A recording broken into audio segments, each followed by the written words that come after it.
Nah waktu dia lagi ngecek dia nengok spion itu, dia lah ngelihat dari kaca itu kalau bosnya itu Bu Ani itu lagi di kursi tengah tapi nggak duduk gitu loh, dia kayak bersila gitu sama tangannya tuh ngedekep gini, memerem dia, terus mulutnya tuh kayak komat kamit ngomong apa lah entah. Akhirnya balik badan lah tuh Mas Iwan, tengok sama dia, jadi buka dia kan lagi tutup ini, pas dia udah balik badan dibuka lah sama dia. Betul aja itu.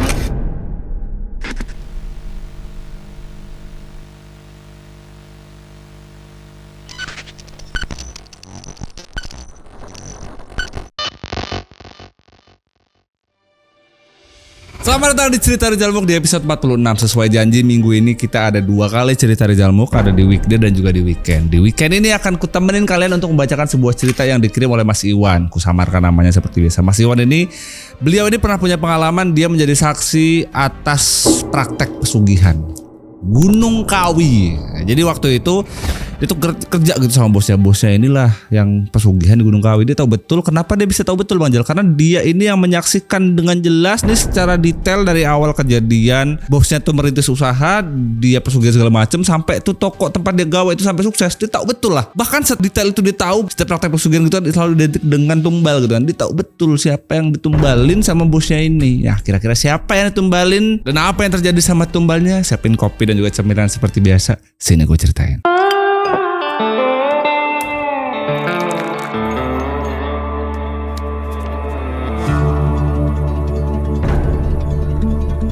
Cerita hari ini dikirim oleh Mas Iwan. Namanya aku samarin lah kayak biasanya. Nah kebetulan ini juga yang ngalamin beliau sendiri. Kenapa aku sebutnya Mas Iwan? Kayaknya aku sebut Pak ya belum tua banget. Aku sebut jangan lah ya.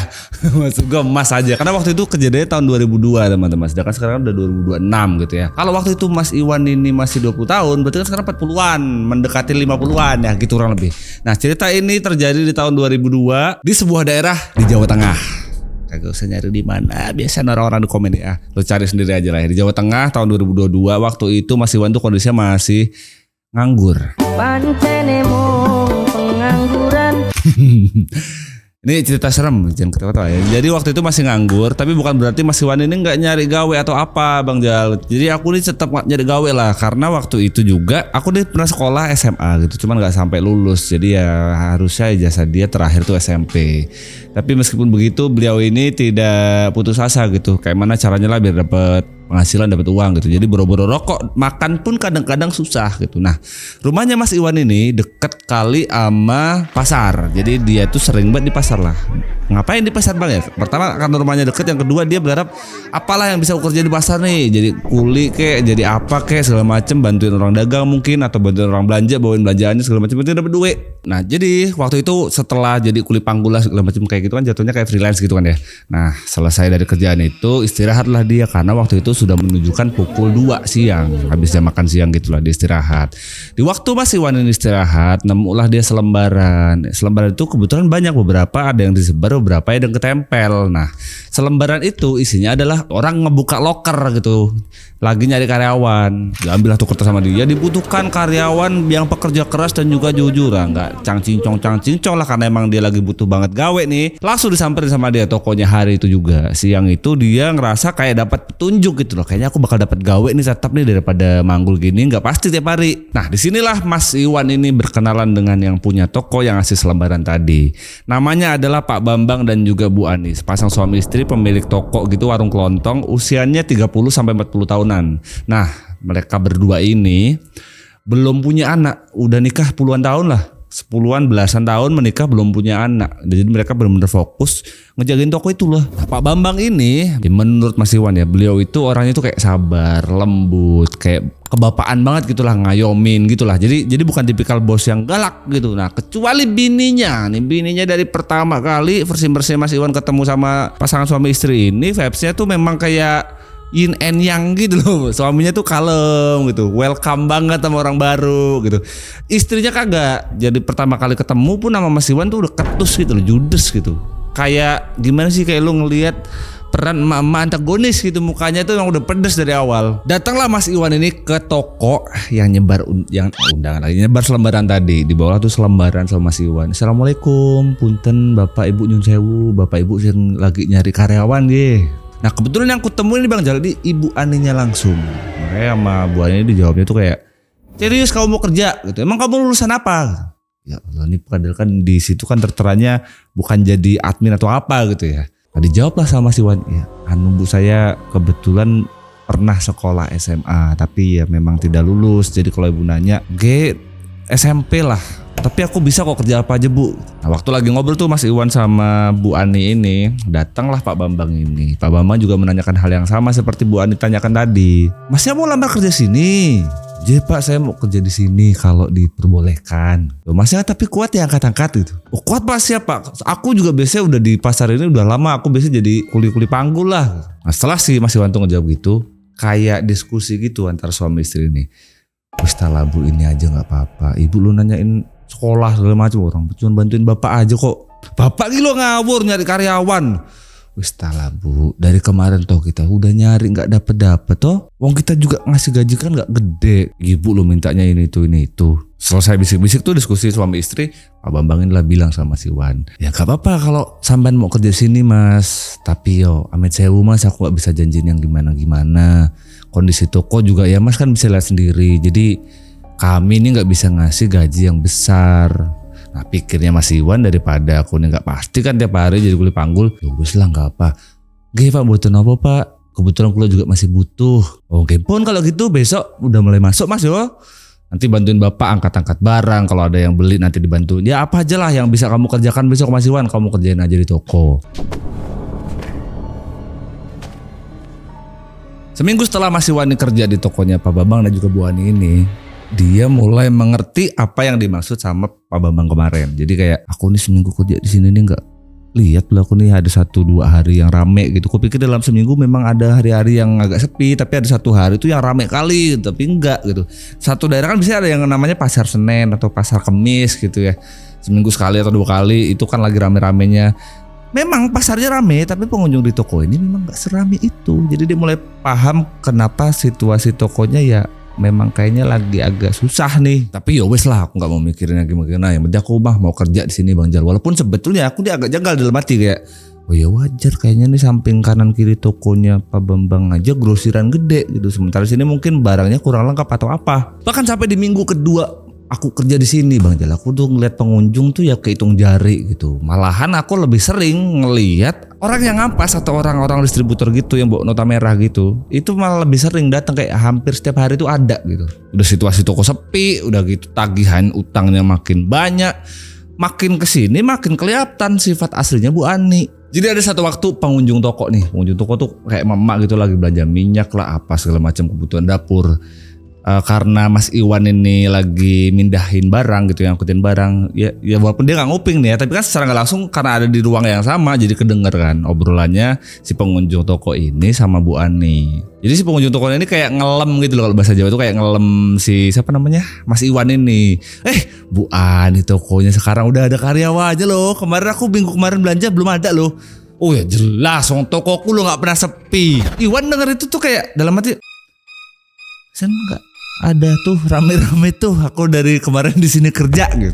Betul aja apa yang disangka sama Mas Iwan ini, yang aku sangka ini betul aja Bang Jal. Kalau Bu Ani ini tipikalnya tuh orangnya yang pride-nya tinggi gitu loh. Jadi suami istri biasanya kayak gitu kan yang laki gitu ya. Ini enggak nih. Ini suami istrinya tuh kayak pride-nya tuh tinggi gitu. Dia nggak mau dipandang kalau toko dia ini nggak sukses lah segala macem gitu. Terus sesekali juga Mas Iwan kalau dengar Bu Ani lagi teleponan sama orang di kampungnya, omongannya gede banget cuk gitu. Padahal yang dilihat sama Mas Iwan, kayak bosku ini kayak gak bisa nempatin gitu loh. Kadang-kadang Bu Ani ini ngomelin Pak Bambang ini bener-bener di depan karyawannya gitu. Jadi secara gak langsung kan Mas Iwan kan jadi tahu gitu loh. Bener-bener gak bisik-bisik tapi ngomong langsung. Sampein ki piye toh Pak? Jadi bojo gak usah diandelin. Nyari relasi sono lo, teman-temanmu sopo gitu. Toko samping-samping kita, tangga kita ini lo rame terus yang datang tuh distributornya mobil, box. Kita ngangong gak ada pelanggan juga. Ini karyawan hari-hari cuma mindah-mindahin barang tok. Itulah yang ku dengar Bang Jal dari Bu Ani ini. Dan kejadian begitu tuh gak cuma sekali, kayak berulang kali gitu aku dengar. Kayak gak enak gitu kan, rumah tangga ribut tapi Aku ini kan nggak tahu apa, aku cuma gawe di sini gitu. Padahal yang dirasain sama Mas Iwan ini, Pak Bambang ini nggak ada kurang-kurangnya jadi suami gitu, benar-benar tanggung jawab. Istri atau suaminya yang punya usaha ya udah dia jadi support system yang baik lah. Kalau bisa dia mimpin toko dia nih biar lancar, kayak mana caranya lah. Ya kayak mana enggak gitu. Jadi menurutku di Bang Jal, dia nih Pak Bambang ini, aku lo berangkat suruh subuh, tapi aku subuh datang ke sana pasti Pak Bambang udah di sana. Entahlah nyapu lah, entahlah bukain tokonya lah. Pokoknya setiap aku datang ke situ, pasti Pak Bambang ini udah datang duluan. Kadang-kadang nih harusnya kan job deskku nih mindahin barang segala macam, barang yang di dalam dikeluarin. Kadang-kadang belum aku datang tuh udah ada tumpukan, atau enggak sekali dua kali lah aku ngegap Pak Bambang ini yang mindah, bukan Bu Ani. Aku ngeliat dengan mata kepala aku sendiri. Padahal menurut Mas Iwan, barang-barang yang dipindahin sama Pak Bambang ini harusnya untuk seusia beliau tuh ya udah nggak pas lah, karena beberapa barang tuh udah yang terlalu berat gitu loh. Makanya Mas Iwan inilah, harusnya kan aku inilah yang mindahin Bang Jal. Ada satu waktu aku lagi berangkat Bang Jal subuh-subuh gitu, ketemu lah sama Pak Bambang itu, aku tegur. Udah Pak, buat apa-apa kalau mawon gitu. Udah nggak apa-apa, Wan kamu pindahin aja tuh yang di dalam, nanti yang di luar biar Bapak aja yang beresin gitu. Nah selesai beresin yang di depan dan di dalam tadi, duduk tuh mereka berdua. Nah Pak Bambang inilah baru cerita sama si Wan. Wis gak popo Wan, memang aku nih yo kalau bisa tak kerjain sendiri. Tapi aku yo sadar diri, aku nih wis berumur. Ada beberapa tuh yang nggak bisa diangkat sama beliau. Nah makanya aku nih mempekerjakan kamu di sini. Ya syukur-syukur sampean bisa bantuin aku lah. Membutuhin apa Pak, kalau yang berat-berat biar saya aja gitu. Gak enak aku nih ngeliat Bapak sering batuk-batuk. Namanya orang udah berumur Wan, kalau capek dikit dia bengek. Tapi ya namanya manusia itu kan ada limitnya gitu ya. Mau sekerja keras apapun Pak Bambang ini, karena melihat beliau ini juga sudah berumur gitu ya. Ya udah pada akhirnya juga tumbang juga. 3 bulan lah kurang lebih aku kerja di sana Bang Jal. Pak Bambang ini bosku ini akhirnya tumbang juga, sakit lah dia. 2 harian aku nggak kelihatan lah sama dia ini.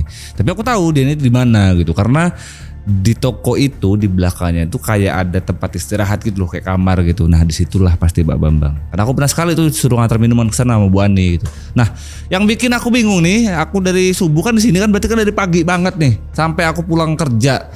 Aku tuh gak ngelihat Bu Ani ini kayak ngurusin suaminya gitu loh. Jam makan siang atau apa gitu dibiarin aja. Kayak bener-bener fokus sama tokonya aja gitu. Padahal dia tahu kalau suaminya lagi sakit.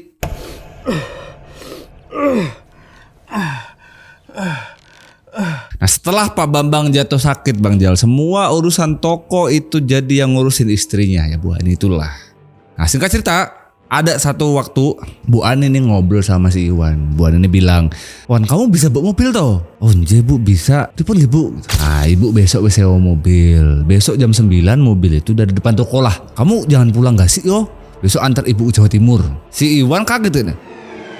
Jawa Timur mau ngapain ya Bu? Terus Pak Bambangnya pripun? Bukan Pak Bambang lagi sakit. Wes tak manut ayo, cangkem mana ayo kamu tuh. Manut aja ikut ibu. Besok ibu ke Jawa Timur mau nyari distributor. Di toko kalau nggak dapat distributor yang murah nih, bangkrut kita. Tapi bapak tapian bapak wes aku yang ngurus, aku loh bujur nih. Kon tuh sopo? Bu Ani tuh nyurutos gitu ya. Iwan cuma bisa ya enggak Bu gitu aja deh. Besoknya pas jam 9 malam betul aja. Tuh mobil yang dibilang sama Bu Ani kemarin itu sudah terparkir di depan toko. Nggak tahu lah kapan sewa dan nama siapanya. Tuh mobil di depan toko. Bu Ani sudah siap mejeng depan mobil itu. Wan, wis rampungan rong gitu. Oh iya Bu, sekedar Bu, bentar lagi gitu. Beres-beres lah tuh Iwan, barang-barang yang di depan dimasukin segala macem. Nutup lah dia rolling pintu toko itu gitu. Pas waktu dia mau nutup semuanya tuh mau dikunci, Iwan kepikir loh Pak Bambang kan masih di dalam gitu. Makanya dia nanya, Bu, ajeng bidal sekarang ya, mau berangkat sekarang ya. Tapi Pak Bapak pripun? Wus lah, udah ayo berangkat. Ini dikunci Bu. Iya, ayo berangkat. Berangkatlah Mas Iwan ini dengan Bu Ani ke Jawa Timur. Waktu itu jam 2 setelah perjalanan tuh sampai jam 2 malam. Dari jam 9 kan tadi kan. Pas jam 2 malam ini si Iwan ini ngerasa kalau perjalanan ini tuh sepi banget gitu. Ya 2002 lo bayangin aja sih. Berarti kan kalau ini lintas Jawanya mungkin Pantura. Tapi waktu itu ada tol belum sih, gak tahu gue. Nah yang kurasain waktu itu Bang Jal, jadi aku nyetir itu AC gak aku nyalain lah. Kaca tuh ya kebuka gitu. Tapi tuh dingin kali perjalanan itu. Sama aku ngerasa bawa mobil ini kayak setirnya tuh berat gitu. Kayak bawa barang yang banyak gitu. Padahal aku tengoknya di belakang cuma Bu Ani tok gitu. Di bagasi belakang juga gak ada barang apa-apa.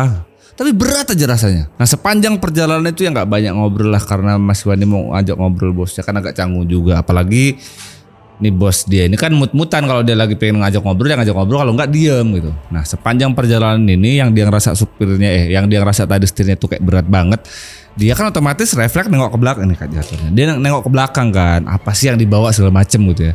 Tapi nengok langsung gini dia takut gak sopan, makanya dia lihatlah dari spion yang ada di tengah gini nih. Ditengok gitu sekali 2 kali gitu. Ya memang gak ada apa-apa gitu. Nah waktu dia lagi ngecek ngerasa berat banget di setir, ngecek ke belakang, dia nengok spion itu, dia lah ngelihat dari kaca itu kalau bosnya itu Bu Ani itu lagi di kursi tengah tapi nggak duduk gitu loh, dia kayak bersila gitu sama tangannya tuh ngedekep gini. Memerem dia terus mulutnya tuh kayak komat kamit ngomong apa lah entah. Nah waktu Iwan lagi nengok begitu tuh, terus Bu Aninya itu kan melek gitu. Nah Iwan langsung gini gitu deh. Pokoknya setauku waktu itu yang dipegang sama Bu Ani itu kayak kain putih gitu.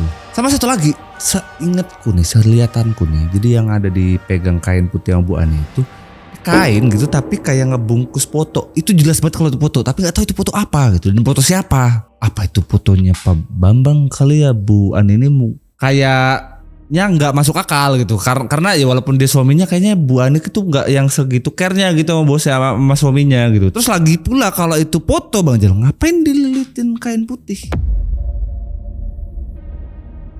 Long story short sampailah jam 10 pagi. Jam 10 pagi itu sampailah di Malang di Jawa Timur. Nah Bu Ani lah bilang, "Wan, iki nanti sampai Malang kamu antar aku tempat temenku yo." "Onje Bu," gitu. Betul, akhirnya dia diantarlah ke tempat temennya. Nah setelah sampainya di rumahnya kawannya si Bu Ani ini, Bu Ani lah bilang, "Kan belum sarapan toh, wes kita kasih duit. Kamu nyari sarapan lah atau apalah terserah kamu lah. Nanti jemput ibu jam 4. Nah selama bosku ini tempat kawannya ini Bang Jal, aku ya udah nurut aja, aku pergi belum sarapan juga karena aku nyari sarapan lah segala macam. Tapi sepanjang aku nggak sama Bu Ani ini, aku tuh kepikiran yang terjadi semalam di mobil. Ngapain dan itu foto siapa gitu, kayak nggak mau mikirin tapi kepikiran terus. Aku yakin betul kalau itu adalah foto. Nah sampailah jam 4 sore baliklah si Iwan ini ke tempat kawannya Bu Ani ini. Sampai di sana langsung nggak hahi-ho langsung lah Bu Ani itu masuk ke mobil. Untuk pintu dia, "Wes ayo Wan kita berangkat." "Onje Bu, ini mau kemana lagi ya?" "Udah ikut aja." Ya wes akhirnya Mas Iwan ini melanjutkan perjalanan lagi bersama Bu Ani ini. Sepanjang jalan itu ya dia nggak tahu nih tujuannya mau kemana. Aku nurut aja lah nih supirku, ini bosku ini mau minta diantar kemana gitu. Karena setiap tanya di mana ya nggak kasih tahu gitu. Tapi setiap dikasih petunjuk jalan, ntar belok kanan, ntar belok lurus segala macem lah gitu. Dia ngelihat petunjuk jalan kan. Nah dari situlah dia tahu ini arahnya mau kemana gitu. Tapi dia masih ngebatin aja dalam hati, perasaanku aja kayaknya nggak mungkin lah ke situ, orang katanya mau nyari distributor, mau belanja, masa ke situ. Itu aja tuh yang diberasain sama dia, tapi nggak sampai diucap gitu. Tapi makin diarahin sama Bu Ani ini makin betul yang diprasangkanya Mas Iwan ini. Tujuannya adalah ke tempat ziarah yang ada di Gunung Kawi. Tapi tetap aja menurut Iwan tuh kayak, lah bukannya mau ketemu sama distributor mau belanja nih, kenapa ke tempat ziarah di Gunung Kawi? Karena tempatnya makin jelas mengarahnya ke sana, Iwan makin ngerasa kalau kayak nggak pernah tahu aku nih ada orang belanja di Gunung Kawi gitu. Dia sadar kalau ini udah nggak beres gitu. Terus bosnya ini berarti bohongin aku nih. Singkat cerita waktu itu langit udah mulai gelap tuh, jam 6-an lah habis maghrib gitu. Sampailah di tujuan Bu Ani. Diantarlah Bu Ani ke sebuah rumah. Di situ bener-bener rumah sendirian tok. Til ini nggak ada tetangga karena sebelah itu masih pohon gede-gede gitu. Emang nggak banyak penerangan, cuma satu aja di rumah itu aja penerangan. Apa sih zaman itu lampu sentir gitu loh yang ada kacanya itu. Itulah yang ditaruh di teras. Itu juga cuma 1-2 biji. Jadi ya nggak terang lah pokoknya tempatnya. Dan tempat itu ada di area lereng Gunung Kawi. Sampainya mobil itu, si Iwan langsung berhenti di situ. Bu Ani nggak ngomong apa-apa, dia langsung turun dari mobil.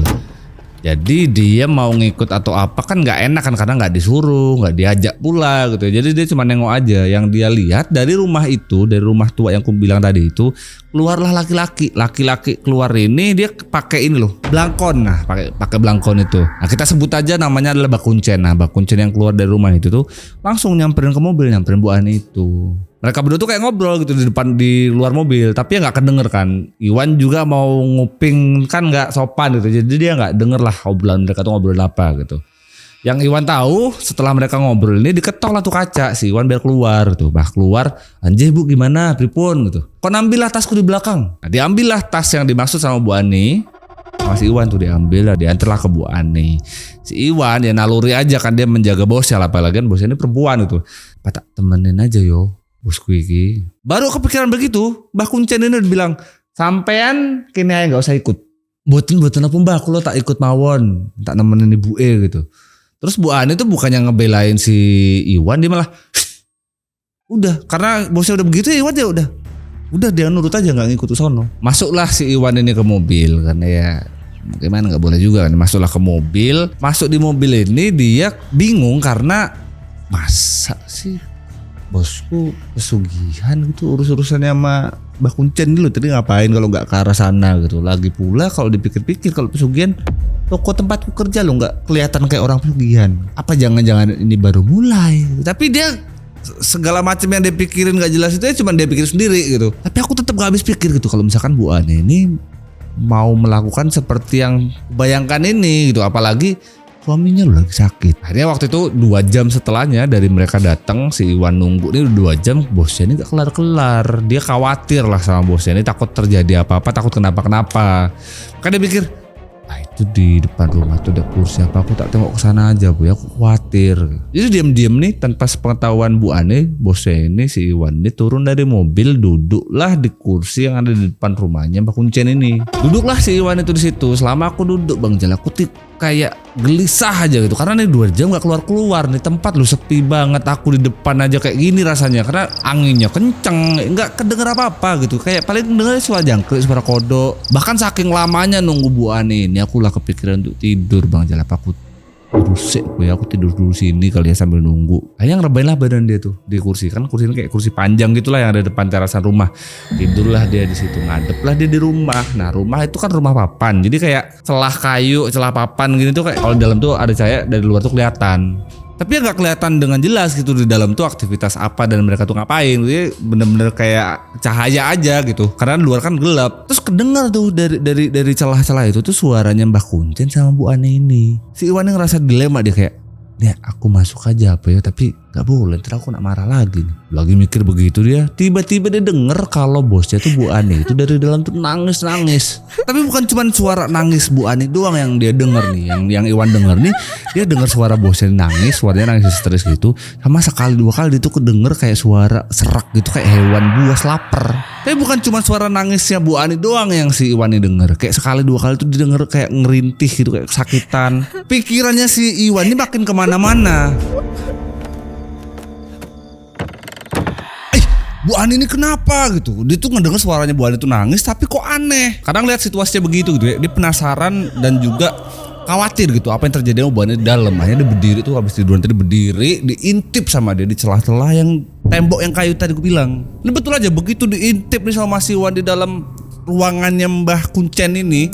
Ternyata tuh di kamar, dan di bawah di situ di kamar itu tuh Bu Ani tuh baringan kayak pakai baju tapi nggak, ya gitulah lo bayangin aja sendiri gitu. Terus di ruangan kamar itu asap dupanya tebel banget. Nah terus di ruangan itu ada siapa aja Bang Jal? Ya tentu aja ada 2 orang itu, ada Mbah Kuncen dan juga Bu Ani. Nah tapi yang bikin si Mas Iwan ini gagal fokus, Mbah Kuncen itu pegang lembaran foto yang dia ingat betul ini foto dipegang Bu Ani di mobil tadi.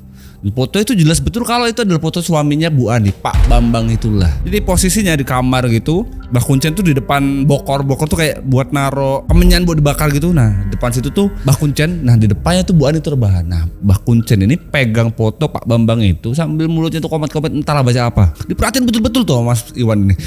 Dia berusaha meyakinkan dirinya sendiri kalau itu tuh betulan fotonya Pak Bambang atau bukan gitu. Nah Pak Bambang ini loh yang temuin dia tiap hari, dia sampai hafal betul lah mukanya kayak mana gitu. Diperhatiin betul-betul lah, dia tuh diintip-intip sambil dia astagfirullah, betul aja itu fotonya Pak Bambang. Nah, pas Mas Iwan lagi perhatiin foto Pak Bambang itu, Bu Ani yang tadinya rebahan tuh tiba-tiba duduk dari rebahan dia tuh sujud deh. Dia kayak sujud tapi nutupin muka gini loh di depan bokor tadi itu. Jadi posisinya Mbah Kuncen tuh duduk bokor terus Bu Ani. Nah tapi Bu Ani tuh ngadep ke Mbah Kuncen ke bokor itu sambil gini loh, sujud tapi gemeter lagi badannya.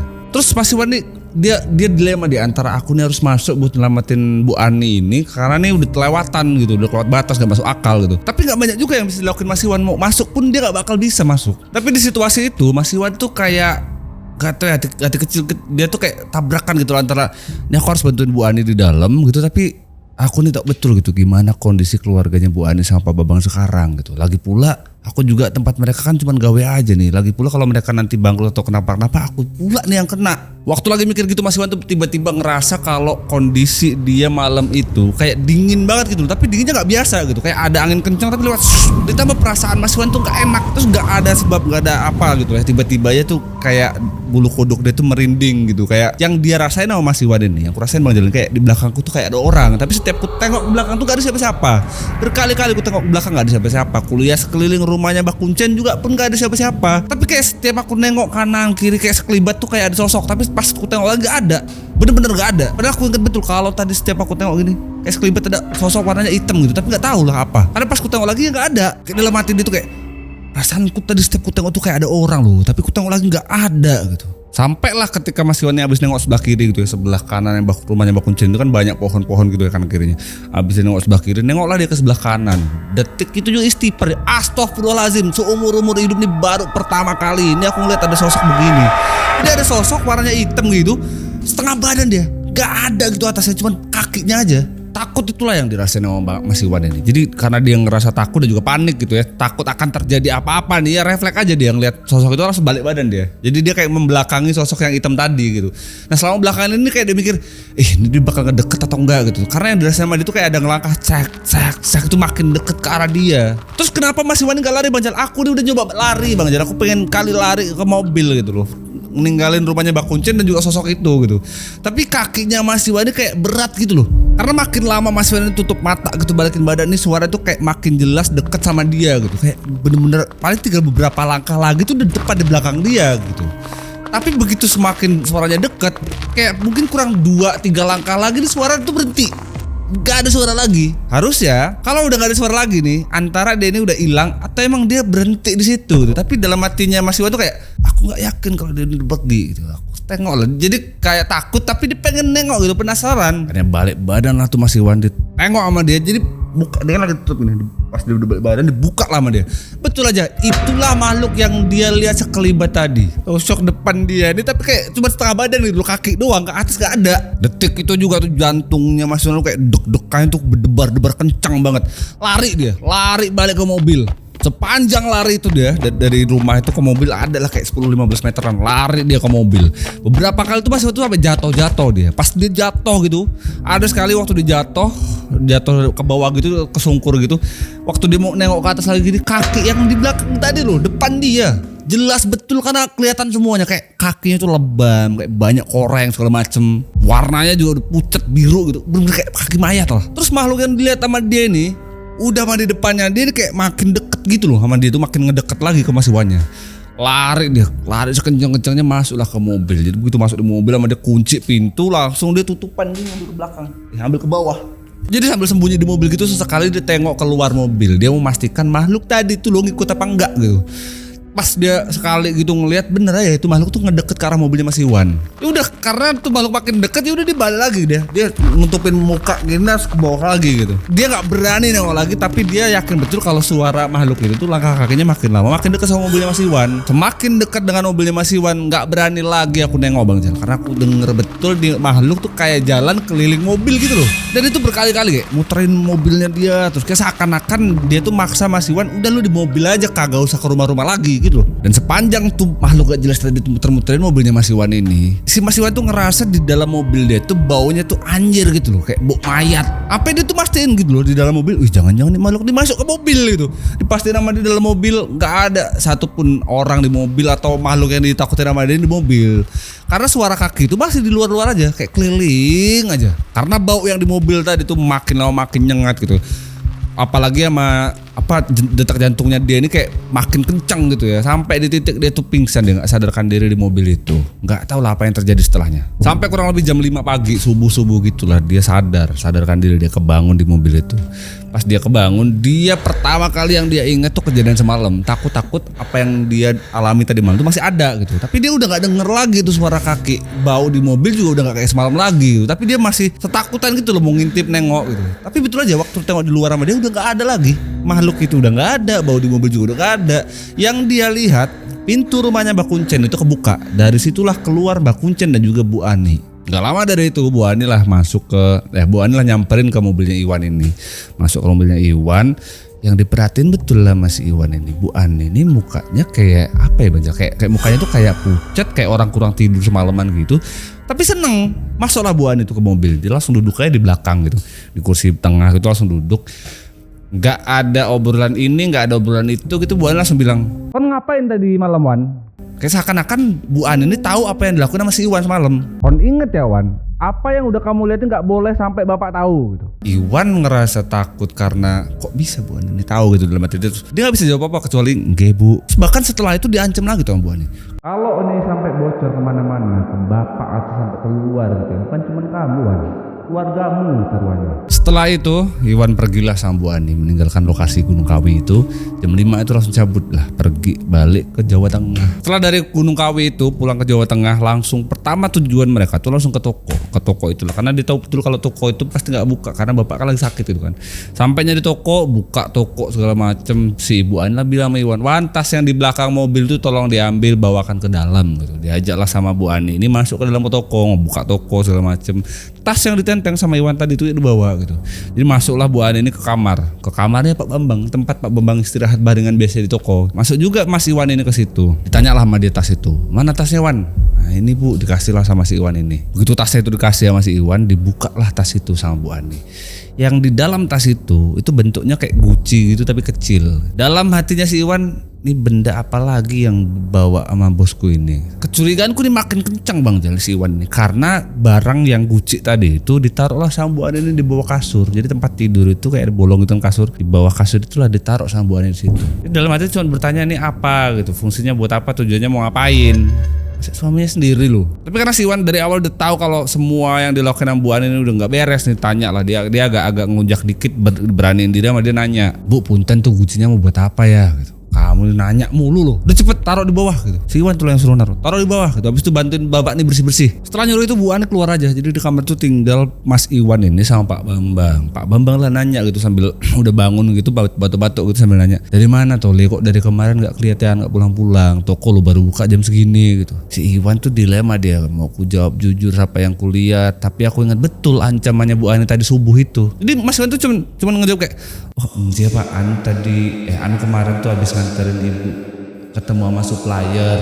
Jadi semua kejadian yang terjadi tadi malam gak ada satupun orang yang tahu kecuali dua orang ini, Bu Ani dan juga Mas Iwan ini. Singkat cerita, 2 hari setelah kejadian malam itu, Iwan tuh kayak antara percaya dan gak percaya sama yang dialami sendiri, karena bukan cuma dia lihat dari awal tapi dia juga ngalamin langsung nih.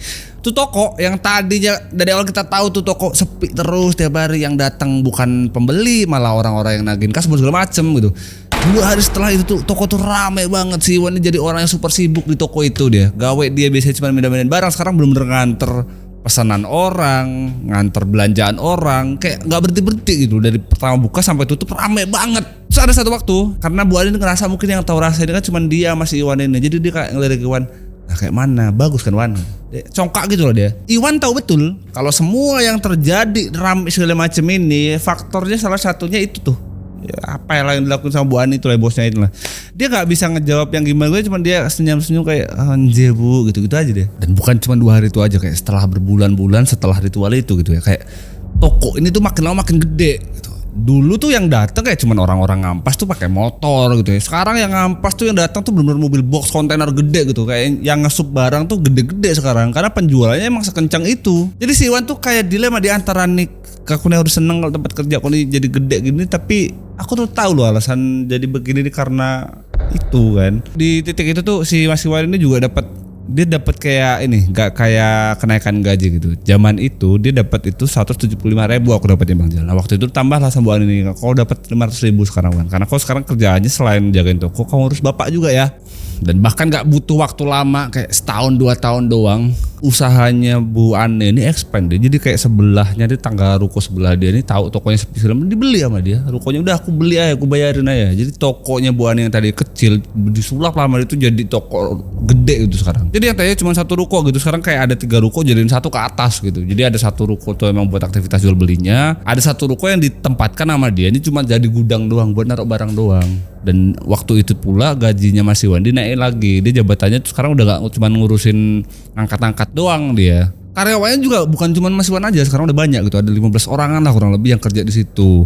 Mas Iwan inilah diangkat sama Bu Ani jadi kepala gudangnya. Kau ngurus gudang sekarang Wan, sama ngurus karyawan-karyawan yang baru ini. Kayak bener-bener jadi orang kepercayaan Bu Ani gitu loh. Kalian bayangin lah, dari awal dia kerja itu 175.000 gitu ya, waktu itu di tahun itu ya, gajinya Mas Iwan tuh jadi 2 juta gitu kayak dengan job desk yang baru tadi ngurusin gudang. Bahkan di gudang tempat kerjanya si Iwan ini sekarang tuh bukan cuma gudang aja gitu loh, kayak ada mes, jadi ada kamar beberapa yang dipakai sama karyawan. Disitulah dia suruh nginep tuh, sampai ngejagain bapaknya itu nginep situ, tidur situ dia. Yang dirasain Mas Iwan kayak mana bang? Jangan dirasain Mas Iwan tuh kayak dilema dia. Di satu sisi dia jadi pendapatannya jadi besar gitu, jadi gede, kerjaan dia juga jadi mantap nih karir dia gitu.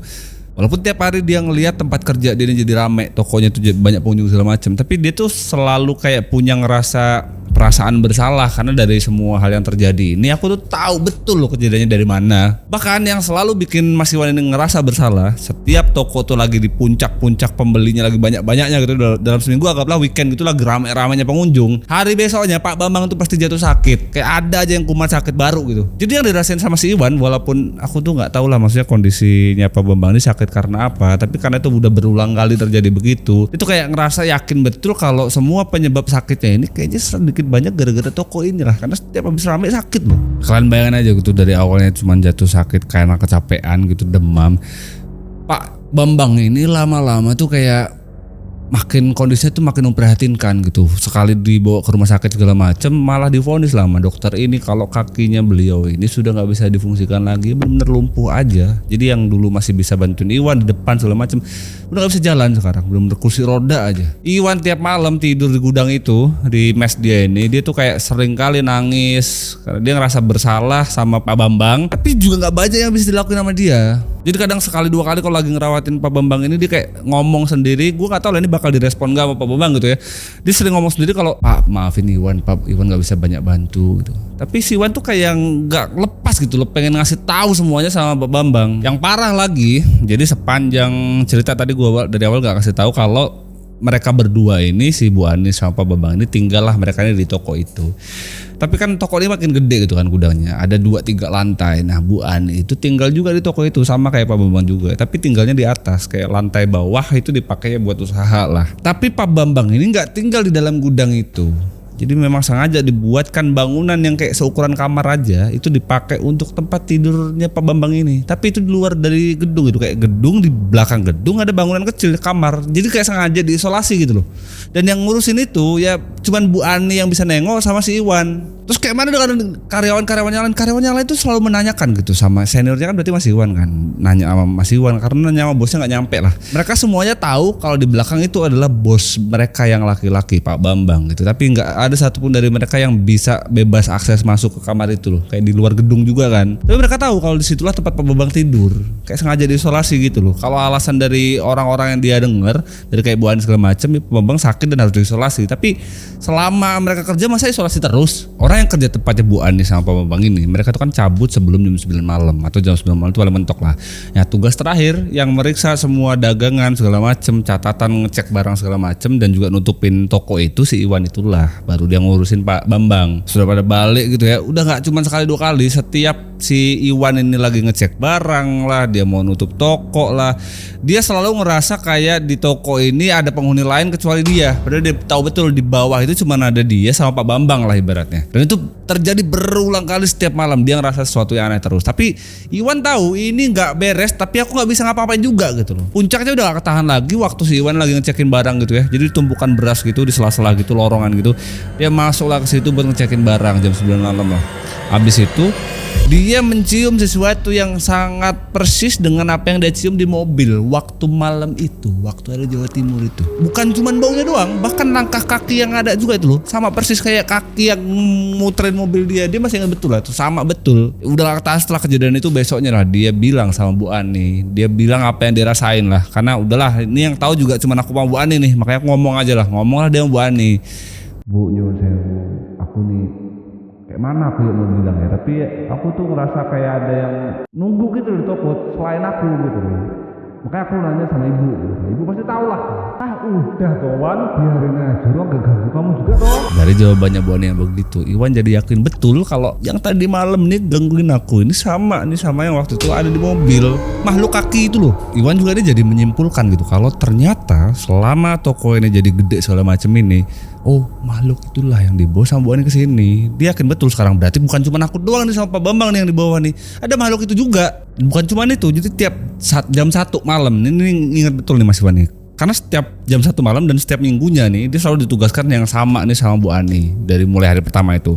Tiap jam 1 malam Wan, kau masuk ke kamarnya Pak Bambang di belakang itu, kau ambillah guci yang pertama kau lihat itu kan waktu itu, nah masih ingat kan ya? Itu diambil airnya, kau buang siram di depan toko. Kayak sekali 2 kali tuh dia iya aja. Ada satu waktu tuh Mas Bambang itu ada satu waktu tuh Mas Iwan nanya lah sama Bu Ani, Bu punten itu air yang di bawah kasurnya Pak Bambang itu apa ya gitu. Karena yang dirasain Mas Iwan ini tuh air tuh keruh bau gitu loh. Nah setiap ditanya begitu jawaban Bu Ani selalu sama, itu air rendaman kakinya Pak Bambang. Udah gitu aja. Sama Mas Iwan juga selalu penasaran kenapa harus selalu dibuang depan toko gitu. Kalau emang tahu itu air adalah air bau atau kotoran gitu, ya mending dibuang di toilet atau di mana gitu, di belakang lah ibaratnya. Kenapa harus depan toko gitu? Itu juga yang bikin Mas Iwan penasaran, makanya nanya sama Bu Ani. Nggak usah banyak nanya Wan.